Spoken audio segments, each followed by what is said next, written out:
चलिए, तो आज हम लोग सिर्फ और सिर्फ कैंसर के बारे में पढ़ेंगे। मतलब कि ये पूरा इंटायर लेक्चर जो होने वाला है सिर्फ और सिर्फ कैंसर पे होने वाला है। और मुझको पता है मैं 3 टॉपिक अभी छोड़ रहा हूँ डिजीज में। मैंने वादा किया था कि सबसे पहले मैं डिजीज कंप्लीट करूंगा, फिर उसके बाद मैं क्या कंप्लीट करूंगा, इम्यूनिटी।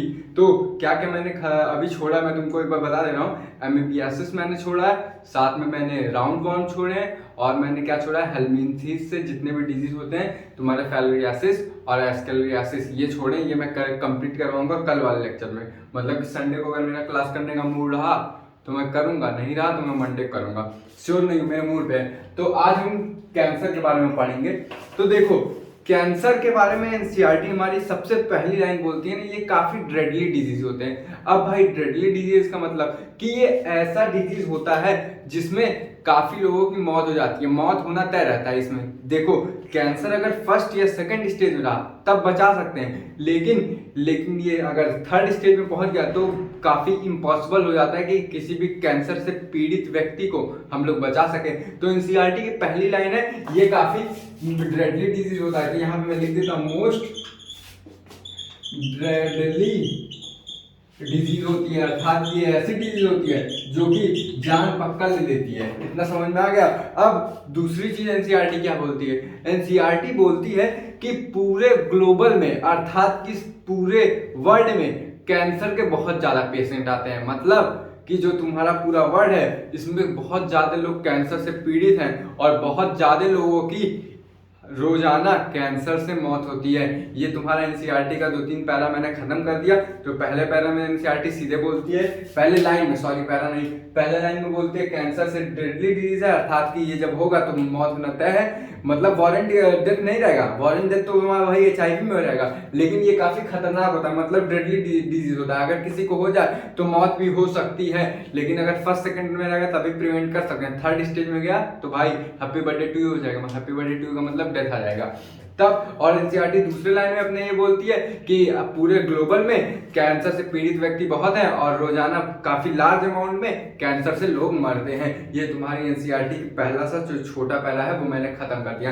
अब आज हम लोग क्या क्या पढ़ेंगे? पहले तो हम पढ़ेंगे कैंसर का मैकेनिज्म पढ़ेंगे। ये टॉपिक मैं बता रहा हूँ क्योंकि एनसीईआरटी में भी ऐसे सीक्वेंस में लिखा है। आज हम कैंसर का मैकेनिज्म पढ़ेंगे, फिर दूसरा हम पढ़ेंगे डेवलपमेंट, और तीसरा क्या पढ़ेंगे, हम अपना पढ़ेंगे ट्रीटमेंट करने का तरीका, और चौथा क्या पढ़ेंगे भाई, अवेयरनेस कैसे लाते हैं। मतलब कि हम इसको कंट्रोल कैसे कर सकते हैं, अवेयरनेस लाएंगे भाई। ट्रीटमेंट करने का तरीका अगर नहीं काम आया तो हमने एचआईवी केस में क्या किया था, लोगों में प्रिवेंशन का अवेयरनेस लाया था, तो इसको हम कंट्रोल कैसे कर सकते हैं वो हम जानेंगे। तो इतनी चीजें हमको पढ़नी है अकॉर्डिंग टू आवर एनसीईआरटी। इतनी बात समझ आ गई? रुको मैं 1 मिनट गेट बंद कर दूं। तो इतनी चीज आप हमको अब हमको पढ़नी है। तो आते हैं हम अपने मेन टॉपिक पे कि आखिर ये कैंसर होता क्या है। इतना समझ में आ गया? इसमें कुछ लिखने लायक है नहीं तो मैं इरेज कर दे रहा हूँ। अब हम समझते हैं कि आखिर ये कैंसर होता क्या है। देखो, कैंसर क्या होता है, मान लो ये तुम्हारी बॉडी की एक सेल हुई, ये बॉडी का सरफेस हुआ, और इस बॉडी के सरफेस पे काफी सेल होता है। ठीक है, ये मान लो सेल है, ए सेल है, बी सेल है, सी सेल है, डी सेल है, ई सेल है। मान लो कि तुम्हारी सेल नंबर सी, इसका अनगिनत ग्रोथ होने लगा। मतलब कि भयंकर एकदम भसड़ में फैल गई इसमें। मतलब कि इतनी भसड़ से इसका ग्रोथ हुआ सेल नंबर सी का, तो इसी को हम लोग क्या कहते हैं, कैंसर बोल देते हैं। अब तुम इंग्लिश में सुन लो कि ऐसा कोई भी सेल जिसका मतलब कि क्या बोल सकते हैं, अनकंट्रोलेबल। मतलब कि ऐसा कोई सेल जिसका जो कंट्रोल करने की क्षमता है उसका ग्रोथ को वो ना कर पाए, और उसका अनलिमिटेड अर्थात कि अनकंट्रोलेबल क्या होने लगे, ग्रोथ होने लगे, उसी को हम क्या कहते हैं, कैंसर बोलते हैं। तो कैंसर की डिफिनेशन में क्या ये लिख सकता हूं कि अनकंट्रोलेबल सेल, अनकंट्रोलेबल सेल होती है कैंसर। और इसमें क्या होता है, देखो, जब तुम्हारी सेल ऐसे ऐसे काफी ज्यादा अनकंट्रोलेबल ग्रोथ होने लगेगा तो ये क्या फॉर्म कर लेता है, तो फॉर्म करेगा ये ट्यूमर, बोलते नहीं है ब्रेन ट्यूमर हो गया। ट्यूमर वाले पेशेंट को तुम लोग देखे होंगे, ट्यूमर में क्या होता है ना कि तुम्हारी कोई बॉडी रहेगी ना, उसका या फिर सेल रहेगा, बॉडी में कोई सेल होगा, उसका अनलिमिटेड ग्रोथ हो जाएगा, तो वहां पे फूला फूला हो जाता है। तो ये क्या करेगा, फॉर्मेशन कर लेगा, FORMA फॉर्मेशन कर लेगा। किसका मेरे भाई, ये फॉर्मेशन कर लेगा ट्यूमर का। और ट्यूमर क्या बाद में कॉज करवा देता है, कैंसर। ट्यूमर दो प्रकार के होते हैं, बाद में बताऊंगा। तो इतनी बात समझ में आ गई कि कैंसर की डेफिनेशन क्या होती है। कैंसर की डेफिनेशन ये होती है कि अगर कोई पूछे कैंसर क्या होता है, तो तुम बोल दो भाई कि कैंसर वो होता है जिसमें हमारा सेल कोई होता है, उसका अनकंट्रोलेबल अर्थात कि कंट्रोल ना किया जाने वाला ग्रोथ होता है, मतलब कि बहुत भरमार वाला ग्रोथ होता है। तो उससे क्या होता है, अल्टीमेटली वो लीड्स कर देता है फॉर्मेशन के ट्यूमर के, और ट्यूमर ही तुम्हारा बाद में कन्वर्ट हो जाता है किसमें, कैंसर में। इतनी बात समझ में आ गई। अब तुम बोलोगे कि भाई मेरे को ये चीज जो समझ में आ गया कि हमारे सेल का ग्रोथ होने लगता है, तो होता काहे है। अरे मेरे भाई बायोलॉजी में कुछ भी हो रहा है उसका पीछे रीजन होता है, बायोलॉजी में ऐसी कोई चीज नहीं होती। ये पहले दिन से मैं बोलता रहा हूँ, बायोलॉजी में हर चीज के पीछे कॉन्सेप्ट होता है। तो देखो मेरे भाई, हमने क्या पढ़ा था, cell division and cell cycle, जिसने पढ़ा होगा क्लास 11th में, तो वहां पे हमने पढ़ा था हमारे पास G1 फेज होती है, G2 फेज होती है, फिर बाद में G0 फेज होती है, फिर S फेज होती है। तो उसमें क्या होता है ना, सेल के पास ना G0 फेज गायब हो जाती है। तो G0 फेज जब गायब हो जाएगी ना, तो सेल तुम्हारा मान लो सर्कल में बना देना G2 और S, तो ऐसी साइकिल तुम्हारी चलती रहेगी चलती रहेगी चलती रहेगी। तो इससे क्या होता है, तुम्हारा ग्रोथ बढ़ता रहेगा तुम्हारा, क्योंकि जो G0 फेज होता है यहाँ पे रेस्टिंग फेज होता है, अर्थात कि जब G0 फेज में सेल पहुंच जाती है तो यहाँ पे रेस्ट कर लेती है या फिर ग्रोथ करना ही बंद कर देती है। तो जब तुम्हारा किसी सेल के पास G0 फेज रहा ही नहीं, तो क्या होगा, तुम्हारा ग्रोथ भाई अनलिमिटेड होने लगेगा, अर्थात कि अनकंट्रोलेबल ग्रोथ होने लगेगा। इतनी बात सुनना कि डिटेल में समझा दिया कैंसर होता क्या। इसका स्क्रीनशॉट लेना है या फिर किसी कुछ लिखना है लिख लो। अब एक चीज और तुम लोग फैक्ट की बात जानो कि कैंसर में कौन सा जीन इन्वॉल्व रहता है, ऑन्कोजीन, ये बाद में बताऊंगा अभी। लेकिन हम स्टडी ऑफ कैंसर को क्या कहते हैं, स्टडी मतलब होती है लॉजी, और कैंसर को जीन कौन कॉज करता है, ऑन्कोजीन। तो स्टडी ऑफ कैंसर को हम क्या बोलते हैं, लॉजी। ऑन्को मतलब जो कैंसर कॉज करने वाला जीन होता है, और लॉजी मतलब क्या होता है, स्टडी, अर्थात की study of cancer is known as oncology. अब हम एक चीज जानते हैं, यहाँ पे हमने देखा कि हमारा जो अनकंट्रोलेबल सेल का ग्रोथ हो रहा है, अर्थात कि एकदम भरपूर ग्रोथ हो रहा है सेल का, और क्या कर ले रहा है, फॉर्मेशन कर ले रहा है ट्यूमर का। तो हम ये जानते हैं ये तो कैंसरस सेल में कन्वर्ट हो गया, ठीक है मेरे भाई।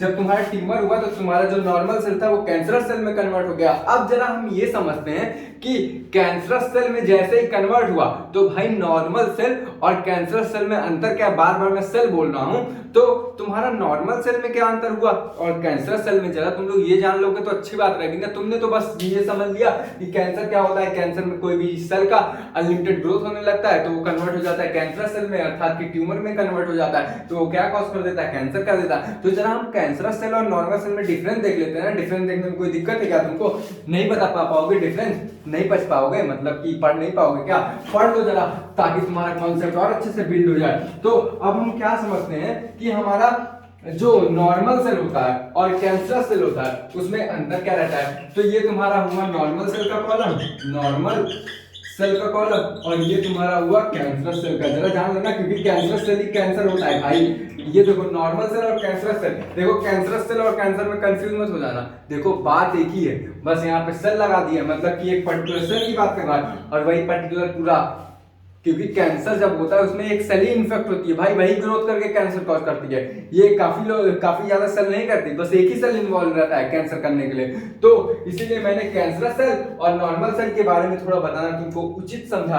तो कैंसरस सेल और नॉर्मल सेल में अंतर हम जानते हैं। देखो जो तुम्हारा नॉर्मल सेल रहता है इसमें क्या रहता है ना, जो तुम्हारा सेल रहता है उसका जो ग्रोथ होता है, और ग्रोथ के साथ तुम्हारा सेल का क्या होता है, विकास होता है, अर्थात की डेवलपमेंट होता है। ये क्या होता है, फिक्स रहता है, अर्थात की लिमिट में होता है कि मतलब एक पर्टिकुलर स्टेज तक, अर्थात कि G0 फेज आया, जैसे G1 G2 S फेज, ये जब साइकिल यहाँ से चली, ऐसे मान लो ऐसे साइकिल चली तो G0 फेज पे रुक जाएगा। लेकिन यहाँ पे क्या होता है, यहाँ पे जो सेल का ग्रोथ है, और सेल का ग्रोथ क्या बोलते हैं, ग्रोथ और जो तुम्हारा सेल का क्या है मेरे भाई, सेल का डेवलपमेंट है वो क्या हो जाएगा, यहाँ पर डेवलपमेंट लिख दे रहा हूँ, डेवलपमेंट क्या हो जाएगा, अनलिमिटेड हो जाएगा। अर्थात किसका जो विकास है मतलब कि या फिर ग्रोथ है वो क्या हो जाएगा, अनलिमिटेड हो जाएगा। और जो तुम्हारा यहाँ पे क्या हो जाएगा, G0 फेज गायब हो जाएगा। तो G0 फेज जैसे गायब हुआ तो यहाँ पे बस इतना ही फेज ही रहेगा। तो ऐसे ऐसे ऐसे रिपीट करेगा, क्योंकि जो सेल है तुम्हारा रेस्ट ही नहीं करेगा ना रुकेगा, क्योंकि वहां पे G0 फेज वाला वो जो G0 फेज वाला वो वही गायब है उस सेल में, तभी तुम्हारा सेल क्या होता है, अनलिमिटेड ग्रोथ कर पाता है। ये तुम्हें कॉन्सेप्ट के साथ समझा दे रहा हूँ प्रीवियस टॉपिक से, वरना कोई समझाता नहीं है कि G0 फेज या G1 फेज आ रहा है। ये इतनी बात समझ में आ गया, इसका सर स्क्रीनशॉट लेना है तो ले लो।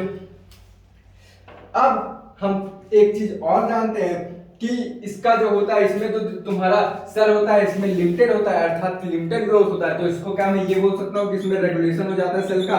मतलब कि रेगुलेशन कौन करता है भाई, जरा मेरे भाई बताओ, ये रेगुलेशन कौन करता है, G0 करेगा ना मेरे भाई। अभी तुमको समझाया कि G0 फेज रहेगा तो तुम्हारा ग्रोथ स्टॉप हो जाएगा सेल का, तो तुम्हारा सेल नॉर्मल सेल कहलाएगा। लेकिन जैसे ही G0 फेज गायब हुआ तुम्हारा वो जो सेल है, तो तुम्हारा जो रेगुलेटर है अर्थात कि जो सेल के ग्रोथ को रेगुलेट करता है, कौन रेगुलेट करता है, G0 फेज रेगुलेट करता है। और जब वही नहीं रहा तो तुम्हारा रेगुलेट करने वाला नहीं रहा, और जब रेगुलेट करने वाला नहीं रहा तो क्या रहा, तुम्हारा सेल की ग्रोथ क्या हो गई, अनलिमिटेड हो गई। इतनी बात समझ आ गई। अब ये जो तुम्हारा नॉर्मल सेल है और जो तुम्हारा कैंसरस सेल है, इसमें एक और डिफरेंस है एनसीईआरटी में दिया, तो वो डिफरेंस भी जरा हम लोग देख लेते हैं। समझते रहो यार, लिखोगे क्या, छोड़ो समझ लो, क्योंकि आज का लेक्चर लंबा होने। मान लो ये तुम्हारा सेल हुआ, ठीक है, इसमें क्या रहता है ना मेरे भाई कि जैसे ये A हुआ, B हुआ, C हुआ, D हुआ, E हुआ, F हुआ, तो इसमें क्या रहता है नॉर्मल सेल में ना कि अगर तुम्हारा कोई एक पर्टिकुलर सेल ग्रोथ करने की कोशिश करता है तो इसके बगल वाले क्या करते हैं, इसको रोक लेते हैं। मतलब कि इसमें इनहिबिट करते हैं। कौन सा इनहिबिट करते हैं, इसमें कंट्रोल इनहिबिट कर देते हैं। अर्थात कि ये जो तुम्हारा सेल है ये जब ग्रोथ करेगा तो इसके बगल वाले जो सेल है बोलेंगे भाई तुम ग्रोथ मत करो। फॉर एग्जांपल तुमको थोड़ा अच्छे से समझा दे रहा हूँ कि इसमें जब होता है कॉन्टैक्ट रेगुलेटर होता है, यानी कि कॉन्टैक्ट इनहिबिशन होता है। इसको मैं जरा लिख दे रहा हूँ, कॉन्टैक्ट इनहिबिशन इसमें होता है। अब ये भाई कॉन्टैक्ट इनहिबिशन क्या है, जरा तुम लोग मेरे भाषा में समझ लेना कि मान लो 5 लोग का ग्रुप है, तुम्हारा 5 दोस्त हैं और उस ग्रुप में तुम्हारे सारे दोस्त मतलब अच्छे खासे हैं। तो जब तुम्हारी कोई लड़ाई हो जाए किसी बंदे से ना, तो तुम्हारा दूसरा दोस्त रहेगा वो बोलेगा छोड़ो भाई जाने दो, क्या उससे लड़ा करोगे, तो वो तुम्हें कंट्रोल करने की कोशिश करेगा। लेकिन मेरे भाई तुम्हारे कैंसरस सेल में क्या होता है, ये तुम्हारे कैंसरस सेल हुए, ये A हुआ, ये B हुआ, ये C हुआ, D हुआ, मान लो इस पे जब कैंसर हो गया तो ये लोग क्या करेंगे, इनका जो कंट्रोल इनहिबिशन है अर्थात ये जो कंट्रोल करते हैं, या फिर कांटेक्ट इनहिबिशन लिख लो ज्यादा अच्छा रहेगा। कांटेक्ट क्यों बोल रहा हूँ, क्योंकि ये एक सेल दूसरे सेल से कांटेक्ट में है ना, तो ये तुम्हारा कांटेक्ट इनहिबिशन है, ये क्या करेगा जो दूसरा सेल नहीं करेगा। क्यों नहीं करेगा, क्योंकि भाई इसको कैंसर हो गया तो ये जैसे ही अपना अनलिमिटेड ग्रोथ करेगा और ये जो बगलिया वाला रहेगा बोलेगा जा भाई लड़, जा भाई लड़, ये ऐसे टाइप के दोस्त हैं। लेकिन ये तुम्हारा नॉर्मल सेल के जो सेल है अगल बगल वाले पड़ोसी वाले कांटेक्ट जिनसे आता है, ये लोग भाई रोकते हैं, बोलते हैं मत जाओ। लेकिन जैसे ही तुम्हारा कैंसरस सेल में कन्वर्ट हुआ, इसमें क्या होगा, अनलिमिटेड तुम्हारा ग्रोथ होने लगेगा। ये मैं सेल ऐसे से बना दे रहा हूं, अनलिमिटेड ग्रोथ होने लगेगा। और तुम्हारे जो बगल वाले हैं कॉन्टैक्ट इनहिबिशन, अर्थात कि इनहिबिशन मतलब क्या होता है, रोकना। कॉन्टैक्ट मतलब सटा हुआ, वो सट के रोकना नहीं करते, मतलब कि कॉन्टैक्ट इनहिबिट नहीं करते। इतनी बात समझा गई, ये दूसरा पॉइंट था। अब तुम्हारा नेक्स्ट टॉपिक में देख लेता हूं। नेक्स्ट टॉपिक हमारा है ट्यूमर। ट्यूमर कितने प्रकार के होते हैं। ट्यूमर देखो क्या होता है, कुछ नहीं होता भाई, मास ऑफ सेल होते हैं। इतनी बात समझ में आ गई।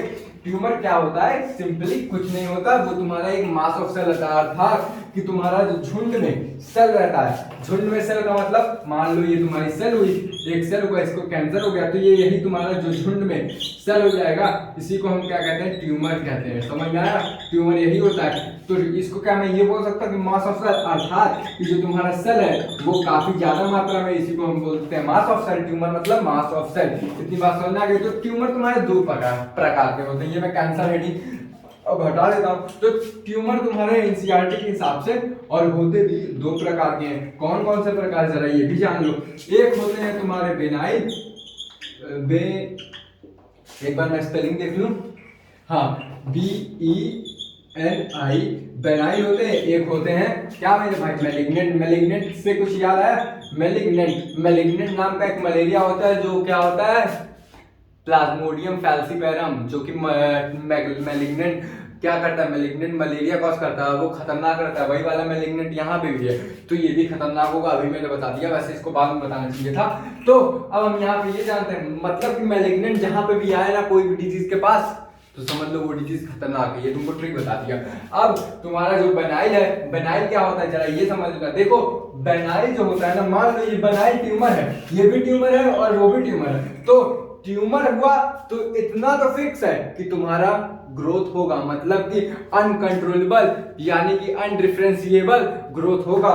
तो ये जरा देखते हैं हम लोग, इसको फील करके समझते हैं। ये जैसे तुम्हारा सेल हुआ, ठीक है, और इसमें ये मान लो ये सी वाला सेल का ग्रोथ हो रहा है। तो ये जो सी वाला सेल का ग्रोथ रहेगा ना, मान लो ये कोई ऑर्गन है, ये मान लो किडनी या लीवर ले लो, लीवर में ग्रोथ हो रहा है किसी एक पर्टिकुलर सेल का।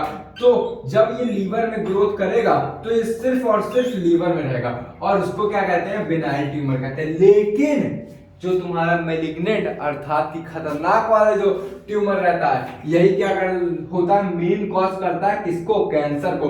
तो इसमें जैसे भी कोई भी सेल हुआ तो इसमें क्या होता है ना मेरे भाई, कि एक सेल जैसे ग्रोथ किया ना, तो इसको रहा नहीं जाता है। ये बोलता है भाई हम तो अपने लीवर सेल में नहीं रहेंगे, लीवर में नहीं रहेंगे, हमको और भी चाहिए, हम मतलब पूरे बॉडी में इन्फेक्ट करेंगे। तो ये क्या करता है ना, ये क्या करता है, ये तुम्हारा ब्लड वेसल्स में चला जाता है, और ब्लड वेसल से क्या करता है, ये ब्लड वेसल से दूसरे ऑर्गन को भी इफेक्ट कर देते हैं। यहाँ पे कोनो ऑर्गन ले लो भैया, लीवर से किडनी में ले लो, किडनी से कोनो भी ऑर्गन में ले लो। तो बस यहाँ पे मैं इतने समझाने की कोशिश कर रहा हूँ, जो तुम्हारा क्या है, ये बेनाइल ट्यूमर है, ये जहां पे ग्रोथ करेगा, अर्थात कि ये लीवर सेल में अगर ग्रोथ कर रहा है तो लीवर सेल में ही रहेगा, अर्थात कि अपने जो ये तुम्हारा बेसल लेमिना होता है, बेसल लेमिना, बेसल लेमिना ये सरफेस होती है, मतलब जो कवर करती है, सेल को बांध के रखती है। ये वैसे जानना नहीं था तुम्हें, बेसल लेमिना मतलब कि ये बेसल लेमिना तुम ना भी याद करो तब भी चल जाएगा। मतलब कि ये बेनाइल ट्यूमर में तुम्हारा बस इतना जान लो कि जो सेल होती है वो जब ग्रोथ करना शुरू करेगी तो सिर्फ वो जहां पे रहेगी वहीं पे रहेगी, मतलब कि एक प्लेस से दूसरे प्लेस जाने की वो कोशिश एकदम नहीं करती। लेकिन जो तुम्हारा ये क्या रहता है, मैलिग्नेंट रहता है, ये तुम्हारा क्या करेगा, एक जगह से दूसरे जगह जाएगा। और कहा ऐसा जाता है ना कि ये मान लो ये तुम्हारा सेल सी है, ये सी में अनलिमिटेड ग्रोथ होने लगा, अनडिफरेंशिएशन ग्रोथ होने लगा, दोनों में अनडिफरेंशिएशन ग्रोथ हो रहा है, इतनी तो समझ रहे हो ना। लेकिन इसमें क्या होता है, जब डिफरेंशिएशन अनडिफरेंशिएशन ग्रोथ होगा तो एक बॉडी के ऑर्गन से, मतलब ये लीवर हुआ तो एक बॉडी के ऑर्गन से दूसरे बॉडी ऑर्गन को डिफेक्ट नहीं करते। लेकिन तुम्हारा जो मैलिग्नेंट वाला है भैया, ये इनको रहा नहीं जाता, इनके बहुत चुल मची रहती है। तो ये बोलते हैं नहीं नहीं, हम लीवर में ना रहा, हमें और बॉडी का ऑर्गन चाहिए, इफेक्ट रह जाते। तो क्या यहाँ से एक चीज समझ पा रहे हो, ये तो भैया अपने एरिया में मतलब लीवर सेल में इन्फेक्ट कर रहा है, तो लीवर सेल के अंदर रहेगा। क्यों रह रहा है, क्योंकि इसके पास बेसल लेमिना ये कवर किया हुआ है सेल को। लेकिन जो तुम्हारे मैलिग्नेंट भाई साहब हैं, इनको रहा नहीं जा रहा, तो ये क्या बोलते हैं, हमको दूसरे सेल पे भी इन्फेक्ट करना है, तो ब्लड वेसल या फिर लिम्फेटिक सिस्टम के द्वारा ये दूसरे किसी भी ऑर्गन को क्या करते हैं, इन्फेक्ट कर देते हैं। तो यहाँ से एक चीज समझ में आ रहा है तुमको, ये जो तुम्हारा मैलिग्नेंट वाला बेनाइल वाला रहता है ये लेस हार्मफुल रहता है। लेकिन जो तुम्हारा ये मैलिग्नेंट होता है, अगर मैलिग्नेंट ट्यूमर हो जाए तो उसकी मौत तय है। तो ये तुम्हारा क्या होता है, हार्मफुल होता है, हाईली हार्मफुल होता है। यहाँ पे हाईली हार्मफुल होता है, यहाँ पे तुम हाईली लिख लो, हाईली हार्मफुल होता है। अब चलो हम लोग दूसरे पॉइंट में आते हैं, बेनाइल ट्यूमर में और कुछ है नहीं। अब तुम्हारा एनसीईआरटी सिर्फ और सिर्फ मैलिग्नेंट की बात करेंगे, क्योंकि ये खतरनाक है, इसके बारे में ज्यादा जाना जरूरी है, मतलब इसके बारे में हमको जानना ज्यादा जरूरी है। तो इसके बारे में एनसीईआरटी और क्या बोलती है हम लोग वो भी जानते हैं। इसमें बोलती है ना कि ये सेल होता है ना, इसका बहुत ज्यादा ग्रोथ होता है। अरे मेरे भाई, इसमें इसके कंपेरिजन में ग्रोथ तो होगा, ग्रोथ दोनों में होगा, लेकिन इसके कंपैरिजन में इसका ज्यादा होगा। मतलब यहाँ पे जो सेल है उसका प्रोलिफरेशन क्या होगा, हाईली प्रोलिफरेशन होगा। हाईली पॉली मतलब क्या होता है, पॉलीफरेशन, अर्थात कि जो तुम्हारा सेल है उसका पॉलीफरेशन की स्पेलिंग तुम लोग सुनने में गलत लिखा, मुझको पता है। यहाँ पे जो सेल होगा हाईली पॉलीफरेशन सेल होगा, और इस हाईली पॉलीफरेशन सेल को एनसीईआरटी ने एक नाम दिया है नियोप्लास्टिक। नियोप्लास्टिक सेल, अर्थात ये नियोप्लास्टिक सेल ऐसा सेल होता है जिसमें क्या होता है, हाईली पॉलीफरेशन होता है, अर्थात कि जो नंबर ऑफ सेल्स हैं वो काफी तेजी से क्या करते हैं, डिवाइड होते हैं। इतनी बात समझ में आ गई। एनसीईआरटी में मैलिग्नेंट के बाद में पहला पॉइंट क्या किया, ये एक ऑर्गन से दूसरे ऑर्गन में जाती है। दूसरा पॉइंट क्या किया कि ये हाईली पॉलीफरेबल होती है, मतलब कि ये हाईली डिविजिबल रहती है। और एनसीईआरटी क्या बोलती है कि यहाँ पे ना ये जो तुम्हारा एक बॉडी ऑर्गन से दूसरे बॉडी ऑर्गन में जाती है, इसको क्या कहता है एनसीईआरटी, इसको बोलते हैं हम लोग ना मेटा स्टैटिक। मेटा मतलब क्या होता है, मैलिग्नेंट से रिलेटेड, स्टैटिक मतलब होता है मूवमेंट। तो इसका मतलब यहाँ पे क्या समझ में आ रहा है, इसकी डिफिनेशन बनाओ तुम लोग कि जो तुम्हारी कैंसरस सेल रहती है, ये भाई तुम्हारी कैंसरस सेल ही हुई ना, ये तुम्हारी जो कैंसर वाली सेल रहती है ये क्या करती है, एक बॉडी ऑर्गन से दूसरे बॉडी ऑर्गन में जाती है और इसी प्रोसेस को क्या कहते हैं हम लोग, क्या कहते हैं, मेटास्टैटिक। और ये किसके थ्रू जाती हैं, थ्रू दी ब्लड वेसल्स। इतनी बात समझ में आ गई। तो इसका छाप लो अगर छापना है कुछ। इसका डेफिनेशन मेटास्टैटिक का तुम लोग को बता दूं क्या, जैसा बोलो तो लिख लो एक बार। ये मेटास्टैटिक इज अ प्रॉपर्टी, लिखो लिखो लिखो, हाँ लिखो, मैं बता रहा हूँ, सही बता रहा हूँ, ये मत सोचना कि गलत बता रहा हूँ। हाँ लिखो, metastatic is a property in which cancerous cell infect one cell to another cell या one body organ to another body organ through the blood vessels. क्यों ब्लड वेसल्स, क्योंकि भाई जो मेरे कैंसर सेल है वो क्या करेगा, जब डिफरेंशिएट कर देगा, जब ये यहाँ के सेल को इन्फेक्ट कर देगा तो तुम्हारा जो बेसल लेमिना है, एनसीईआरटी ने नहीं दिया, बेसल लेमिना फटेगा और ये क्या करेगा, फट के कैंसर सेल यहाँ पे आएगा और ये कैंसर सेल चलते चलते क्या करेगा, दूसरे बॉडी ऑर्गन अर्थात किडनी को भी इन्फेक्ट कर देगा। इतनी बात समझ आ गई। इसका इरेज कर दूं। अब हम लोग ये समझते हैं, ये तो मैकेनिज्म हो गई। अब जरा डेवलपमेंट के बारे में समझते हैं। आखिर ये भाई कैंसर सेल बॉडी में आती है तो इतना ज्यादा डेवलप कैसे कर जाती है, क्योंकि हमारा तुमने सुना होगा कैंसर ऐसे होता है, किडनी का कैंसर नहीं होता, स्किन का कैंसर हो गया, मतलब कि मान लो किडनी का कैंसर हो गया, कौनो कैंसर हो गया, तो कैंसर में तुम्हारा कंप्लीट ऑर्गन वो हो जाता है। तो भाई उस ऑर्गन को, कंप्लीट ऑर्गन को इन्फेक्ट करने की ताकत चाहिए होती है ना। तो भैया जब तक कैंसर सेल डेवलप्ड नहीं होगा तब तक वो कैसे एक पुदकी सेल पूरे बॉडी ऑर्गन को कैसे इन्फेक्ट कर देगा। तुम खुद वामन से लगाओ, हमारी बॉडी में मिलियंस ऑफ सेल हैं और कहाँ एक कैंसर सेल, तो भाई कैसे इन्फेक्ट कर दोगे, जरा हमको पता तो लगे, तुम क्या खाते हो, कैसे तुम इन्फेक्ट करते हो, तो जरा वो समझते हैं। तो अब हम जरा उसको समझने जा रहे हैं। तो क्या समझने जा रहे हैं हम भैया, अपना समझने जा रहे हैं कि ये जो तुम्हारे डेवलपमेंट होता है, किसका, मेरा या तुम्हारा, नहीं मेरे भाई, विकास जो होता है किसका, विकास नाम नहीं होता, विकास जो होता है कैंसर सेल का, वो कैसे होता है। तो जरा मैं इसको फिगर समझाऊंगा। ये तुम्हारा हो गया सेल हो गया और इसमें मान लो ये तुम्हारा सेल हो गया और इसमें मान लो ये वाली जो सेल है इसका कुछ नाम तो की दे दो, ये वाली सेल को कैंसर हो गया, ठीक है। तो ये यहाँ पे क्या करेगा, ये अनडिफरेंशिएट ग्रोथ करेगा। अब ये अनडिफरेंशिएट ग्रोथ कर रहा है तो मेरे भाई यहाँ पे सेल की संख्या जल्दी बढ़ेगी। इस सेल के पास क्या है, जीरो फेज नहीं है, तो यहाँ की सेल मतलब अनकंट्रोलेबल या फिर अनलिमिटेड ग्रोथ करेगी। तो मेरे भाई यहाँ पे जो सेलवा ग्रोथ कर रही है इसको भी खाने पीने के लिए कुछ चाहिए कि नहीं, क्योंकि हमारी बॉडी की हर एक सेल मशीनरी होती है और हर एक सेल को काम करने के लिए क्या चाहिए, एनर्जी चाहिए। तो वो एनर्जी कहाँ से आएगी, वो एनर्जी आएगी ब्लड वेसल से, क्योंकि भाई अरे मेरे भाई कॉमन सेंस लगाओ ना, सेल कहाँ से एनर्जी लेगी, ब्लड वेसल से, कैपिलरीज से ही तो एनर्जी लेगी, क्योंकि हमारे ब्लड में क्या रहता है, ऑक्सीजन रहता है और फूड रहता है, किसके लिए, सेल के लिए। समझ में आया। तो ये तुम्हारा ब्लड वेसल है, यहाँ पे मैं लिख दे रहा हूँ ब्लड वेसल से।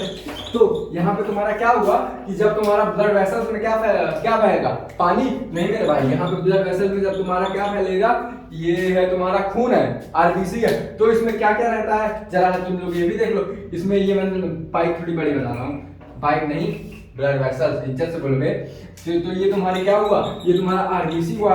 आरबीसी में क्या रहता है, मतलब ब्लड में, सिंपली बोल लो ब्लड में क्या क्या रहता है, ब्लड में तो ब्लड में तुम्हारा रहता है क्या, फूड रहता है। फूड के अलावा तुम्हारा ब्लड में क्या हो सकता है, आरबीसीज भी हो सकते हैं। आरबीसीज के अलावा क्या होता है, O2 भी रहता है। O2 के अलावा क्या रहता है, पानियो रहता है। तो सेल को क्या चाहिए, फूड चाहिए और ऑक्सीजन चाहिए, क्योंकि ऑक्सीजन इज इकलौता तरीका to produce energy in human body या फिर कोई भी ऑर्गेनिज्म हो। रिस्पायरेशन में क्या करते हैं, O2 लेते हैं और O2 इज इकलौता तरीका to produce energy in any cell, any machinery of living organism. तो तुम्हारा जब सेल होगा वो क्या करेगा, ऑक्सीजन लेगा और खाना लेगा, और जब ये तुम्हारा ये क्या बोलते हैं, ये जो कैंसरस वाला सेल है ये न्यूट्रिशन ज्यादा लेगा। क्यों न्यूट्रिशन और फूड ज्यादा लेगा? फूड मतलब न्यूट्रिशन समझ लो भाई, क्योंकि फूड ही एक न्यूट्रिशन का सोर्स है।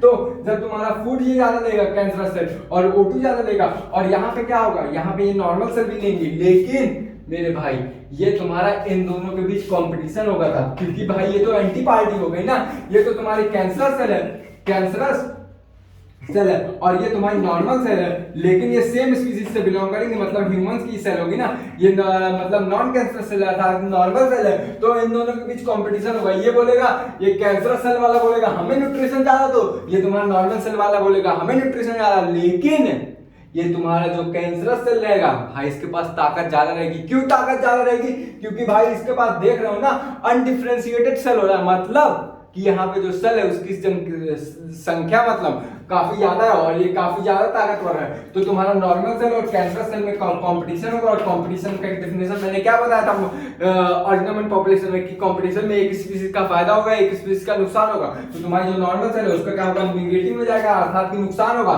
और जो तुम्हारी कौन सी सेल है, कैंसरस सेल, उसका क्या होगा मेरे भाई, पॉजिटिव में जाएगा, अर्थात कि उसका फायदा होगा, इन दोनों के बीच कंपटीशन होगा, और ज्यादा से ज्यादा ये क्या करेगा, फूड एब्जॉर्ब कर लेगा और O2 एब्जॉर्ब कर लेगा, और अल्टीमेटली ये तुम्हारा काफी ज्यादा ग्रोथ कर लेगा, ऐसे ऐसे ऐसे ऐसे कई सारा ग्रोथ कर लेगा, और ये तुम्हारा इन्फेक्ट कर देगा। और अगर ये मैलिग्नेंट वाला हुआ, मैलिग्नेंट वाला अगर हुआ तो ये यहाँ का बेसल लेमना फाड़ के तुम्हारे दूसरे बॉडी पार्ट में चला जाएगा, लेकिन अगर बेनाइल वाला हो तो इसी पूरे कंप्लीट ऑर्गन को इन्फेक्ट करेगा। और यहाँ पे जो नॉर्मल सेल रहती है उनका क्या होता है, सवाल ये बनता है ना भाई, एक सेल क्या करें, ग्रोथ घचा कर ग्रोथ करके अपनी जनसंख्या तो बढ़ा ली, लेकिन जो तुम्हारे नॉर्मल सेल रहेंगे वो क्या करेंगे, अचार डालेंगे? नहीं मेरे भाई, वो तुम्हारे जब इनको न्यूट्रिशन, ये दोनों कंपटीशन किए, कंपटीशन करने के बाद ज्यादा से ज्यादा फूड और ज्यादा से ज्यादा ऑक्सीजन ये तुम्हारा कौन सा ले लेता है, ये ले लेता है कैंसरस से। तो ये लोग को क्या होगा ना, भूख की कमी हो जाएगी, अर्थात कि ये इन लोग को हंगरनेस आ जाएगा, हंगरी हो जाएंगे, और अल्टीमेटली क्या होगा, जब हंगरी हो जाएंगे, जब इनको खाना पानी मिलेगा नहीं तो ये क्या करेंगे, डेथ हो जाएंगे।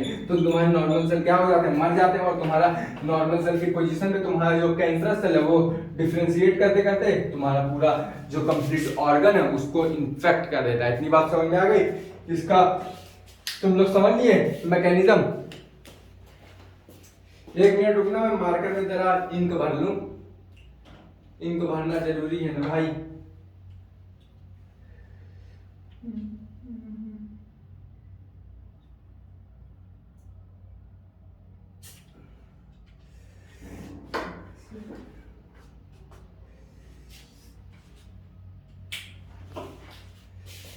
एक कहानी है जो सबको सुनानी है, सुनने वालों की तो भी जलानी है। रुको यार, भर लूं थोड़ा,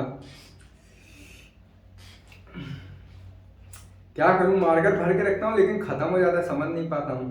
ये लोग का पेट ज्यादा बड़ा हो गया लग रहा है यार। आज साहिल सर से बात करने की कोशिश कर रहा था मैं, लेकिन हो नहीं पाया अल्टीमेटली, क्योंकि आज वो बिजी थे। उनका यार दो क्लास रहता है, मतलब डीजी इंस्टीट्यूट में भी वो क्लास लेते हैं, और ये इनका एक और है खुद का है एम्बिशन, उसमें भी क्लास लेते हैं। तो था काफ़ी उनका बिजी शेड्यूल रहता है। मैं कोशिश कर रहा हूँ, देखो कल हो सके, पॉसिबल हो सके, मैं ट्राई कर रहा हूँ अपना बेस्ट। अब देखो यार, थोड़ा किस्मत हमेशा नहीं चमकती है ना। उस दिन उनका मूड था और उन्होंने खुद बोला था, तो क्या हुआ, उन्होंने जब खुद बोला था तो कर दिया।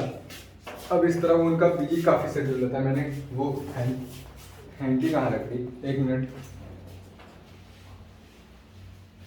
अब तक जितना मैंने समझाया समझ में आ गया ना, कि कैंसरस सेल में और नॉर्मल सेल का क्या क्या होता है, इन दोनों के बीच कंपटीशन होगा, और नॉर्मल सेल तुम्हारा हंगर के कारण मर जाएगी, और जो तुम्हारा कैंसरस सेल है उसमें G0 फेज एब्सेंट रहेगा, जिसके कारण वो अनलिमिटेड ग्रोथ करके तुम्हारा कंप्लीटली ऑर्गन क्या करेगी, इन्फेक्ट करेगी। ज़्यादा तेज हो गया नहीं हुआ ना, समझ लेना बस इतना चाहिए। अब हम लोग नेक्स्ट टॉपिक क्या पढ़ेंगे, जरा हम लोग ये सुनते हैं। तो नेक्स्ट टॉपिक हम पढ़ेंगे कि भैया इसका पॉजिटिव एजेंट क्या है। और हमने अब तक ये पढ़ नहीं किया कि भैया इसका पॉजिटिव एजेंट क्या। अब तक हम लोग तो इसका डेवलपमेंट पढ़ रहे थे, मैकेनिज्म पढ़ रहे थे, कितने प्रकार के तुम्हारे ट्यूमर होते हैं वो पढ़ा, और जो तुम्हारे नॉर्मल सेल और कैंसर सेल में डिफरेंस पढ़ा, अर्थात इसका मैकेनिज्म पढ़ा, इसकी पूरी फिजियोलॉजी पढ़ी।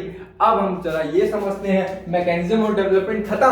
अब भैया पैथोजेनिक एजेंट कौन सा, क्या कौन कॉज करता है कैंसर, जरा हम लोग ये भी जान लेते हैं। तो तुम्हारा कैंसर कौन कॉज करता है, इसका कौन क्या है, कॉजेटिव एजेंट कौन सा है? तो देख भैया, इसका जो पॉजिटिव एजेंट होता है ना, कैंसिनो नाम का एक जीन होता है, वो इसका क्या होता है? Positive agent. ये क्या नाम रहता है? कार्सिनोजीन रहता है, सॉरी, कार्सिनो नाम का जो जीन होता है ये क्या करता है? यही कॉज करता है, जीन है ना, हाँ, कार्सिनो नाम का एक पॉजिटिव एजेंट रहता है, वही क्या कॉज करता है भैया? कैंसर कॉज करता है। अब देखो एनसीईआरटी ये बोलती है कि ये कार्सिनोजेन नाम का एक क्या रहता है? ये पैथोजन रहता है, अर्थात ये पॉजिटिव एजेंट रहता है, ये क्या कॉज करता है? कैंसर कॉज करता है। लेकिन ये भैया कार्सिनोजीन वाला जो जीन है ये 3 प्रकार से आ सकता है, मतलब ये तो एक जीन है, मतलब कि इन्फेक्टेड जीन है। देखो भैया नाम में से क्लियर है ना, कार्सिनो अर्थात ये कैंसर कॉज करने वाला जीन। अब ये जीन एनसीईआरटी बोलती है 3 तरीके से हमारे बॉडी में आ सकता है। कौन कौन से तरीके से, जरा वो जानते हैं। इतना तो देखो, तुमको अगर कोई पूछा कि भैया कैंसर कौन सा जीन कॉज करता है, तो बोल दो कार्सिनोजिन अर्थात कैंसर वाला एजेंट कौन सा है? पॉजिटिव एजेंट, तुम बोल दो कार्सिनोजिन, बात खत्म। लेकिन कैसे कैसे कार्सिनोजिन तुम्हारे बॉडी के अंदर आ सकता है ये भी तो जानना जरूरी है ना भाई। एनसीईआरटी ने बोला है तो हमको जानना पड़ेगा कैसे होता है। तो देखो भैया फिजिक्स केमिस्ट्री बायो वगैरह से अंदर आते हैं। अब तुम बोलोगे हाँ फिजिक्स केमिस्ट्री बायो ये तो पहली बार तुम बता रहा हो, हमारे स्कूल में हम तो नहीं बताए, हम जैसे बता रहे समझो। देखो फिजिक्स मतलब क्या होता है? Physical, physical. और तुम्हारे केमिस्ट्री मतलब में, केमिस्ट्री में क्या आता है मेरे भाई? केमिकल्स आते हैं। और बायोलॉजी में तुम्हारे आते हैं बायोलॉजिकल, अर्थात कोई भी लिविंग चीज, बायोलॉजिकल। अब देखो ये कैसे फैलता है? बायोलॉजिकल से भी फैल सकता है, केमिकल से भी फैल सकता है, मतलब कि chemical agent, biological agent, physical agent से भी फैल सकता है, अर्थात कि फिजिकली भी फैल सकता है। फिजिकली मतलब फिजिक्स। तो ये ट्रिक हो गई भाई, पीसीबी। हम लोग किसमें है? पीसीबी में, यानी कि physics chemistry bio, physical chemistry biology. तो अब हम फिजिकल के बारे में सुनते हैं। फिजिकल में देखो, फिजिक्स में हम लोग क्या पढ़ते हैं? जो तुम्हारा इलेक्ट्रोकेमिस्ट्री वेव है उसमें वेव्स के बारे में पढ़ते हैं। और वो वेव्स कौन कौन से होते हैं? X rays, gamma rays, UV rays, फलाने रेज, धमकाने रेज। तो इसमें कौन कौन से रेज आते हैं जरा हम लोग ये देख लेते हैं। एक तो आता है भैया अपना एक्स रे, एक्समैन मत समझ लेना। दूसरा आता है हमारा गामा, या फिर इसको ऐसे सिंबल से डिनोट करते हैं गामा रेज। और तीसरा हमारा क्या आता है? UV rays. अब एनसीईआरटी ये बोलती है ना कि ये जो तीनों रेज हैं, इन तीनों रेज से हमारा क्या होता है? पॉजिटिव एजेंट, अर्थात कि जो कार्सिनोजिन वाला जीन है वो हमारे बॉडी के अंदर आ जाता है और हमारी बॉडी में जो नॉर्मल सेल है उसको किसमें कन्वर्ट कर देगा मेरे भाई? किसमें? कैंसर वाले सेल में। अब एनसीईआरटी एक चीज और बोलती है, ये जो तुम्हारे एक्स रेज होते हैं और गामा रेज ये तुम्हारे होते हैं एनर्जिबल,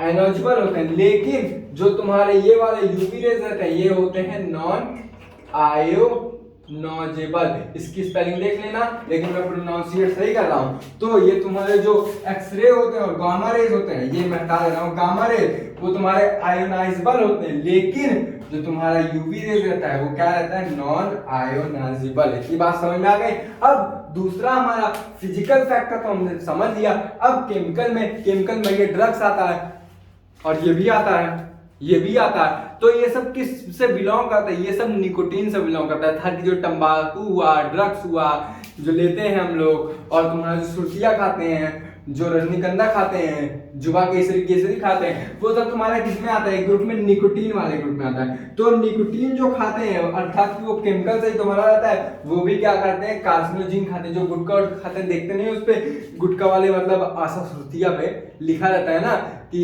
खाओगे तो कैंसर हो जाएगा, माउथ कैंसर। तो वो किसकी वजह से होता है? निकोटीन। निकोटीन क्या करता है? हमारी जो नॉर्मल जीन रहती है उसको एक्टिवेट कर देता है कैंसरस जीन में। और वो कैंसरस जीन जो एक्टिवेट फॉर्म में रहते हैं उसका नाम क्या है? अभी नहीं बताऊंगा, सब्र करो, सब चीज अब सीख लोगे, थोड़ा रुक जाओ। और तुम्हारा बायोलॉजिकल में आते हैं। देखो मैंने बायोलॉजिकल में बायोटेक्नोलॉजी में क्या बताया था?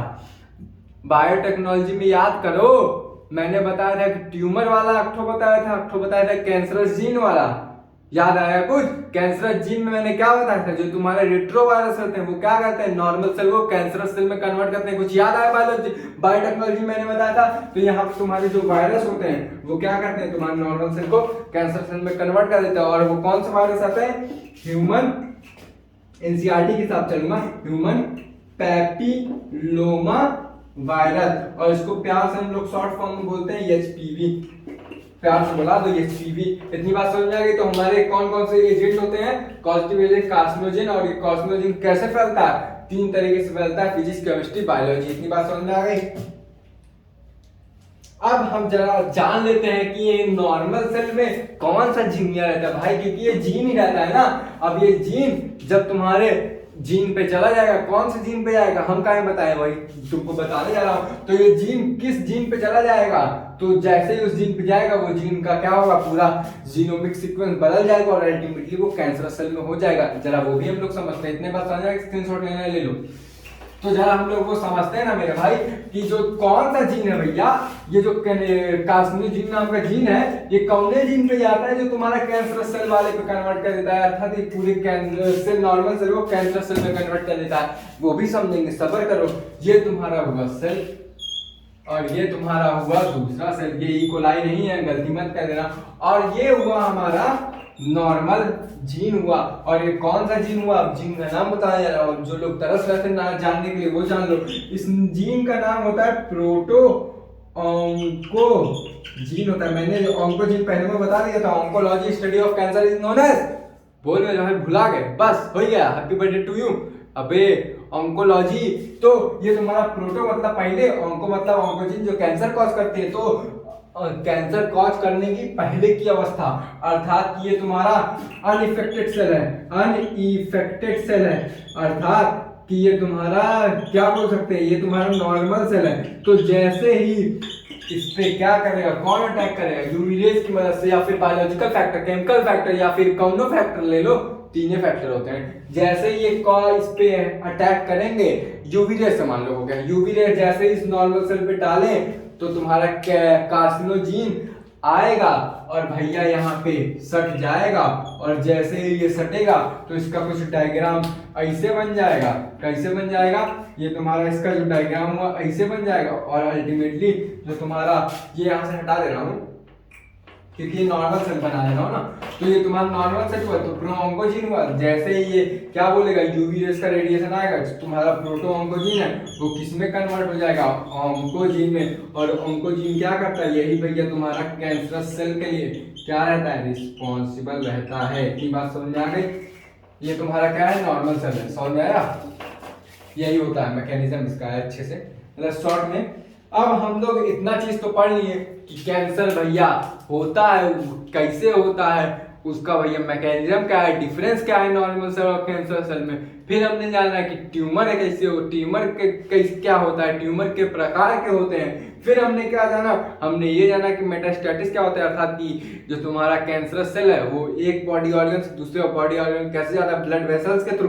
फिर हमने क्या पढ़ा कि हमने ये पढ़ा कि उसका डेवलपमेंट कैसे होता है। फिर हमने क्या पढ़ा, हमने ये पढ़ा कि तुम्हारा जो क्या रहते हैं, इसका पॉजिटिव एजेंट कौन सा, पॉजिटिव एजेंट कौन है, कार्सिनोजिन। और कार्सिनोजिन कैसे कैसे जा सकता है बॉडी के अंदर, फिजिकल, केमिकल, बायोलॉजिकल मेथड से। फिर हमने ये पढ़ा कि तुम्हारा कैसे प्रो-ऑन्कोजिन किस में कन्वर्ट होता है, ऑन्कोजिन में, अर्थात ये कैंसर सेल में। अबे भाई जब जीनवा तुम्हारा कन्वर्ट हो जाएगा तो सेल ऑटोमेटिक कैंसर जीन में हो जाएगा।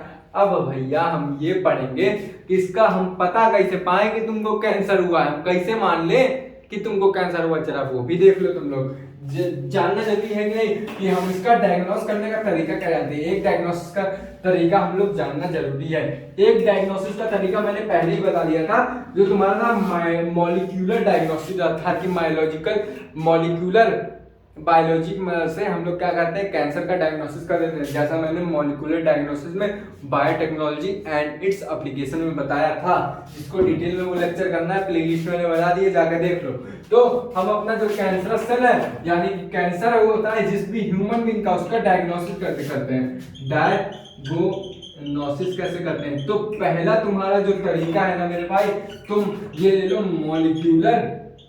मॉलिक्यूलर डायग्नोसिस, या फिर मॉलिक्यूलर डायग्नोसिस छोड़ के मॉलिक्यूलर बायोलॉजी ले लो, बायोलॉजिकल, ठीक है, बायोलॉजिकल। दूसरा तुम्हारा क्या है, बायोप्रीसी।